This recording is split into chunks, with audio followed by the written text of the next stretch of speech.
Saudara, polisi nyatakan pemuda asal Dayakolot, Kabupaten Bandung, Jawa Barat yang diduga jadi korban tindak pidana perdagangan orang atau TPPO sudah bebas. Saat ini korban sudah berada di KBRI Phnom Penh di Kamboja. Rizky Nur Fadilah, remaja 18 tahun asal Dayakolot, Kabupaten Bandung, Jawa Barat, yang menjadi korban TPPO saat ini sudah berada di KBRI Phnom Penh. Kepolisian bilang saat ini Rizky sudah berada dalam kondisi aman dan berada di KBRI Phnom Penh. Polisi masih tunggu kabar terkait proses pemulangan Rizky ke tanah air.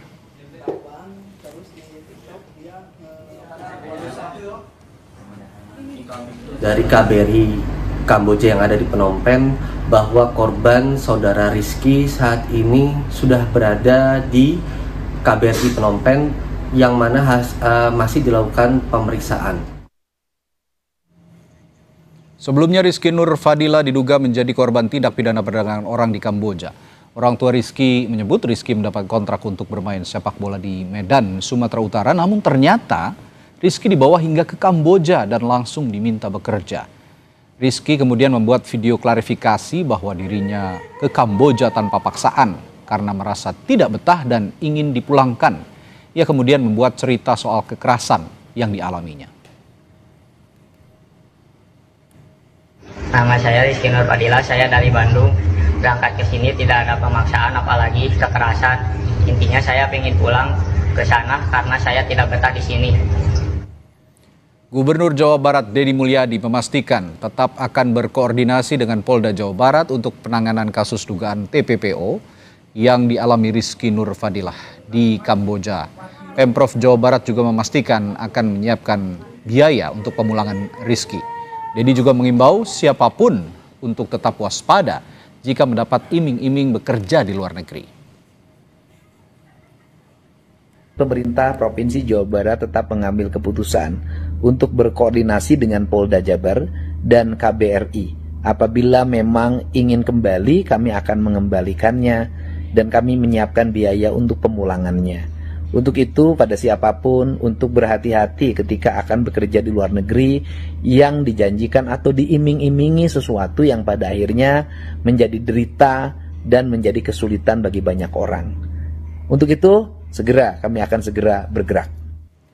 Ya, dan untuk mengetahui informasi selengkapnya soal kasus ini, kita akan berbincang dengan Kabid Humas Polda Jabar, Kombes Hendra Romawan. Selamat petang, Pak Hendra. Selamat petang, My Sister, apa kabar? Baik, semoga Anda juga kabar baik. Pak, saya mau konfirmasi dulu. Jadi saat ini apakah posisi Rizky sudah aman?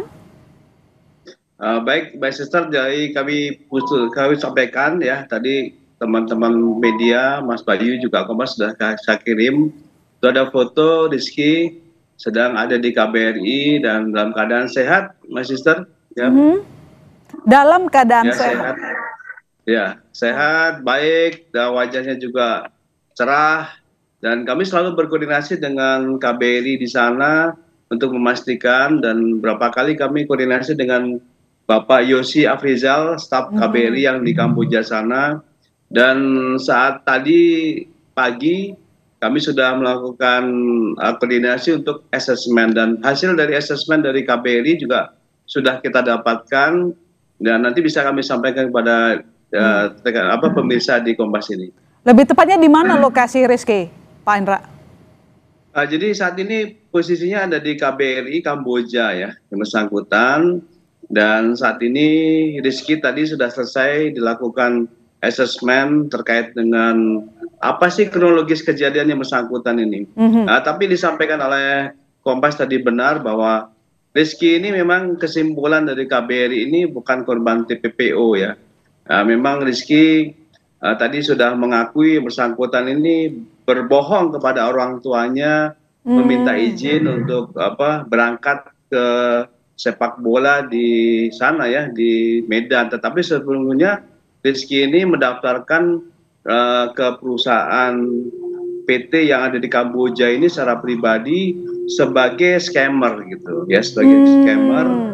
Dan tetapi di situ yang bersangkutan mengakui juga sudah tidak betah kerja di situ ya, dan apa yang disampaikan adanya kekerasan, ada penyiksaan yang bersangkutan ini itu ternyata setelah diperiksa secara fisik ya, dan Rizky juga tadi mengakui bahwa itu tidak ada. Sudah diteliti secara detail dengan pihak KBRI sana itu tidak ada, dan memang yang bersangkutan saat ini ingin pulang, dan saat ini juga kita sampaikan apa syarat-syarat untuk kepulangan yang bersangkutan, apakah perlu waktu dan sebagainya. Dari kita dari KBRI di sana menyampaikan Pak Yosi bahwa masih perlu adanya surat ya, menunggu proses penyerahan administrasi yang disebut surat perjalanan laksana paspor lah, pengganti paspor tersebut yang nanti bisa dipulangkan ke Indonesia.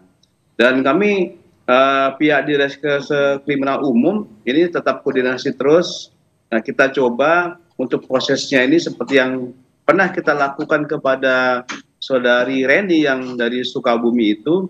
Nah, di sini karena bersangkutan ini bukan korban TPPO ya, my sister, otomatis nanti pemulangan prosesnya secara mandiri ya, dengan prosedur exit visa ya, dan insya Allah nanti kami akan membiayai kepulangan dari bersangkutan dan koordinasi dengan Hubinter. Tim Hubinter kebetulan ada di sini, yang kemarin masih baru selesai untuk pemeriksaan dengan saudari Reni yang pulang dari Guangzhou, Cina itu, masih berkoordinasi di sini. Insya Allah nanti dalam waktu dekat ini rencana kepulangnya tanggal 22, my sister, tanggal 22. Semoga ini betul-betul tercapai target kita, dan tentu saja utamanya adalah bagaimana pengurusan administrasi ini tadi yang merupakan surat SPLP yang sedang kita urus bersama dengan KBRI di sana. Jadi Rizky tahu benar bahwa kontraknya sebagai scammer, bukan kontrak sebagai pemain bola. Betul, sadar betul yang bersangkutan itu mendaftarkan ke PT yang dia menjadi scammer di Kamboja sana itu. Tetapi karena keinginannya dia untuk kembali dan tidak betah, akhirnya dia membuat status ya di media sosial yang adalah Kabupaten Bandung tadi itu, bahwa dia seakan-akan sebagai korban gitu, sebagai korban PPPO. Ini untuk menarik perhatian publik. Tetapi apapun bentuknya, apabila bisa kita tempuh, ini merupakan juga warga negara Indonesia juga, masih muda dan sebagainya, ya kita akan bantu semaksimal mungkin, my sister. Dan tentu saja kami juga menghimbau kepada seluruh masyarakat, terutama anak muda, yang betul-betul hati-hati dalam mengambil jalan pintas untuk menjadi para pekerja, utamanya yang tadi itu di bidang scammer, karena nanti ini otomatis yang bersangkutan melakukan suatu kejahatan kepada orang lain juga di situ ya, dan tentu saja apabila tidak memenuhi kontraknya, Allahu alam ya, bersangkutan mungkin bisa jadi korban yang lebih berat daripada kekerasan yang alhamdulillah, tapi untuk Rizky ini aman gitu. Ini yang alhamdulillah sekali di Manchester.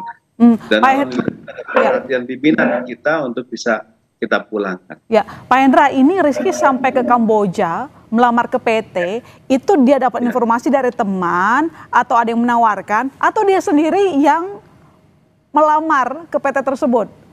Nggak ada yang endorse? Dia melamar sendiri di media sosial. Oh, media sosial? Udah sendiri di media sosial, tertarik, kemudian dia mungkin proses di media sosial itu seperti apa, ya kemudian dapat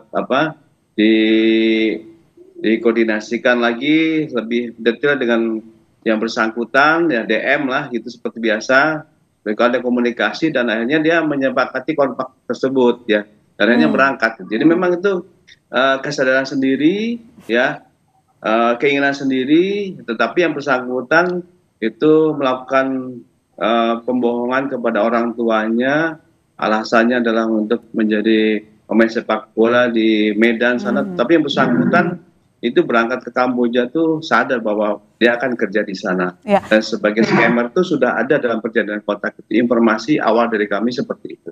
Jadi isi kontraknya apa sih yang membuat Rizky mau jadi scammer? Nah, ini gaji mungkin tinggi berapa gitu, dia udah cerita belum? Belum. Ini masih kami karena target kita nih, pimpinan kami untuk segera pulang ya, sehingga tadi fokus kepada bagaimana proses untuk pemulangan yang bersangkutan dulu di sini, sehingga nanti ketika nanti kembali yang bersangkutan kita berikan kesempatan untuk bisa berbicara, memberikan edukasi juga kepada masyarakat, dan tentu saja memberikan permohonan maaf kepada orang tuanya karena telah melakukan suatu kebohongan dan dan sadar dia sendiri berangkat ke sana dengan risiko yang cukup berat gitu. Ya, terima kasih telah berbincang di Sapa Indonesia Malam, Pak Hendra Rohmawan, Kabid Humas Polda Jabar. Selamat petang.